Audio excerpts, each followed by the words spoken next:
Hey, what up, Long Beach? Welcome back to the 562.org. It's Tyler.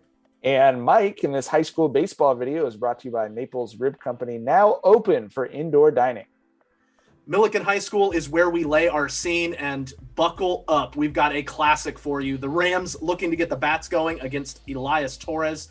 He threw a complete game shutout and a 1-0 win in the first round, and he is focused and ready for this one. Milliken, though, has patent pending. Junior lefty Miles Patton, one of the best arms in the Moore League's been getting it done for the Rams all year, and the stakes are clear. Milliken needs a win to get back into the title hunt. Poly, the defending champions, need a win to stay in control of their own destiny.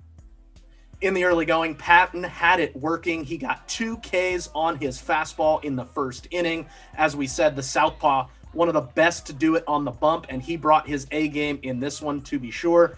Torres getting some help from his friends after a 1-out walk. The hit and run misfires. Great pick at second base by Lucas Scott as Bobby Ramirez has the cannon throwing out the base runner there. We go to the second inning. Check out James Villa in right field. You're not allowed to play outfield for Poly unless you give us a web gem. These guys have been flying around for the camera so far this season. That was an unreal sellout grab. Would have been a leadoff double, but it's nothing. Instead, the top of the third, a 2-out bunt single by Kenny Barnaby is our first hit. And then La Flama Verde is on the move. It looked like he got picked off, but instead he's going to steal second and put a runner in scoring position. But the Rams get out of it. Nice job by Bilal Ali at second base to stay with that ball and strand the runner at second. Torres in a groove. He had his slide piece working, kept the Rams off balance, faced the minimum through 3 and 2, and did not allow a hit through 5 innings pitched. Yeah, and he just had a better energy out on the mound, especially through the first few innings of that game. Like, you could just tell that he was comfortable singing along with walk-up songs. He had smiles, and he was in control in the early going. We got action in the fourth. 1-out single by Edgar Rosales puts a man on, and he's going to take off and swipe second to get into scoring position with just 1 out. I mean, that's just how you do it. Then Ramirez, a great 2-out at bat, works an 8-pitch walk to bring Villa up to the plate with 2 men on. He's going to pull one down the first baseline, and that is trouble. Rosales is going to come around to score, and Poly coach Brent Lavoie, he's feeling pretty excited about it, Tyler. He's on 10, Mike. A 1-0 lead for the Jackrabbits on the 2-out RBI double.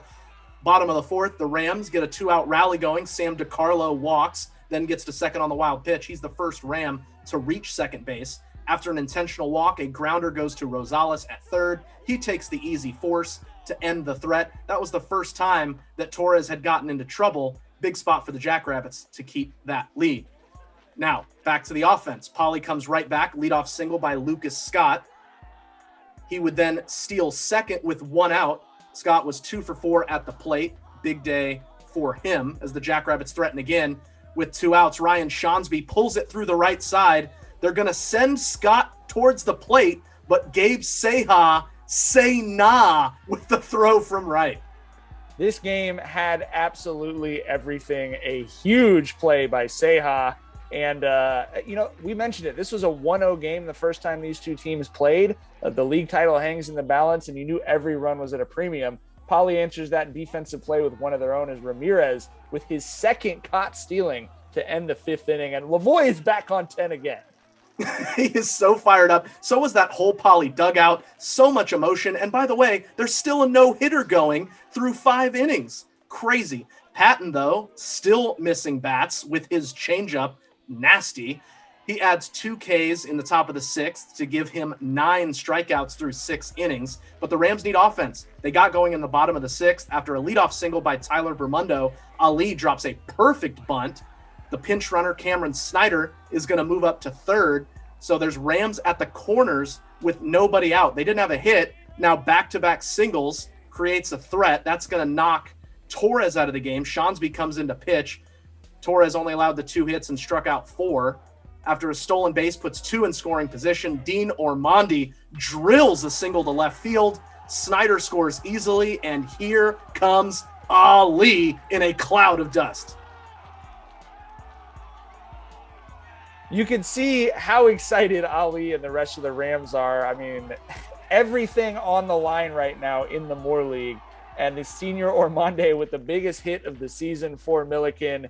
They were living it up. Rosales is going to come in and take over with 1 out and 2 men on for the Jackrabbits. A walk to Daniel Murillo is going to load the bases with just the 1 out. A hot shot to shortstop, and look at Troy Chris. He's going to start the 6-4-3 double play to end the inning. Wow, that ball was up at his face, but he saves a run with a great double play. Polly was 6 outs away from a no-hitter. Now they're 3 outs away from losing. Got to find some offense, but Patton gets the strikeout looking. That's now 10 Ks for the junior. All smiles as he's just 1 out away from the complete game, but you got to get all the outs, Mike. With 2 outs, Scott is going to ground one into the hole deep short, and it's going to be a long throw in the dirt.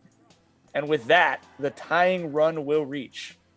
Yeah, hard 90 from Scott to get on base there. That brings up the 9-hole hitter Barnaby. He scored a goal yesterday in a first-round playoff win in soccer. He said after the game, "You can't ice." Well, Ice Kenny just unloaded on this ball way back to left field. That is going to one-hop the fence. Scott was running on the pitch, and he scores the tying run easily. What a moment. Barnaby fired up. The Palo Verde blast absolutely swinging the season, and the dugout is hyped. Jackrabbits were all but done down to their last out, and suddenly it's 2-2. After a walk to Chris, Shawnsby a chance to get the lead back. Looks like he did it, but look at Ali at second. An amazing diving play. I'm the greatest as he gets the force out. Even Shawnsby had to dap him up as he came off the field. A clutch play to keep the game tied, and now the Rams have a chance to walk it off in the bottom of the 7th on their home field. The leadoff walk to Anthony Godfrey is going to put Milliken in a good spot. Then a sac bunt is going to move the runner over to second as Rosales gets the out himself. So with 1 out, runner on second, then a swinging bunt. And look at Rosales, heads up play to look the runner back, but still get the out at first. He's a great defender no matter where he is on the diamond. Now with 2 outs, Ali, a chance to be the hero, lines one into center field, but mama, there goes that man. Kung Fu Kenny strikes again as he just has unlimited range out in center. So we're going to go to extra innings. This game deserves it. Rosales is going to drill the ball into left center, and that one's going to the fence. Polly just peppering the black paint off of the chain link there. He's going 3, a leadoff triple in the top of the 8th inning for the Jackrabbits. Yeah, and we just need another big Selly. I mean, you can see the emotion on all of these big hits from the Jackrabbits on both sides, really. Then Ramirez, a suicide squeeze to perfection. Rosales scores. Ramirez does his job once again. Small ball, baby. It works. And there you see it. The Jackrabbits are on top. After an infield single puts runners at the corners, it's another squeeze by Sebastian Labario. These Jackrabbits, they like the small ball. They're now up 4-2 and 2 on with no outs. Next up is Scott, who rips this double into left center field. The pinch runner, Liam Alpern, is going to score from second. That puts 2 men in scoring position. 5-2 Polly. A great all-around day from the sophomore Scott out at second. Yeah, another Selly. Then Barnaby, a diving sacrifice here as he puts the bunt down. It's going to go as an RBI as Labario scores to make it 6-2 Polly in the 8th, a 4 spot in extra innings. Rosales staying in on the mound and gets a strikeout here. The senior with a clutch 2 2/3 innings of relief. And a ground ball will end it. One of the best baseball games we've seen in a long time in the Moore League. This has been a very fun season, Tyler. Yeah, I was stoked to be here for this game. Just unreal performances on both sides. And the Jackrabbits pick up a massive win. They remain in the driver's seat in the Moore League, trying to make school history with their first ever back-to-back Moore League championships. We want to thank all of our sponsors, including Ocean Law Center, for helping us bring you this type of coverage. Man, the Moore League baseball season has been so much fun this year. We still got league games left. There's still a lot on the line, and of course, playoffs after that. And if you want all the coverage, you got to keep it right here at the562.org.